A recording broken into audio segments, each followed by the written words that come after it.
Let's start with something almost everyone has seen before. 2x plus 3 equals 7.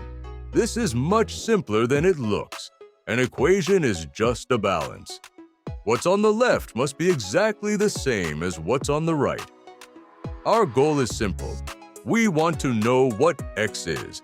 The rule is always the same. You want to get x by itself on one side of the equation.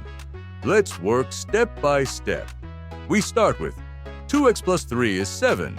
That plus 3 is in the way, so we remove it first. How do you do that? By subtracting 3, but not only on the left, also on the right. So on the left we get 2x, and on the right, 7 minus 3 is 4. Now it says 2x is 4.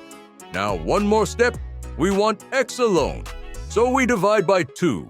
Again, left and right. 2x divided by 2 is x.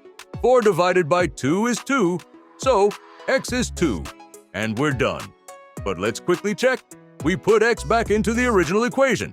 2 times 2 is 4. 4 plus 3 is 7. That's correct. So x is 2. And here's the most important thing to remember. Solving a linear equation is not a trick. It's simply, step by step, removing things until only x is left. First, remove the plus or minus, then remove the times or divided by. And always do the same thing to both sides. If you follow that, you can solve any linear equation. And suddenly you notice, this isn't difficult at all. It's just logical.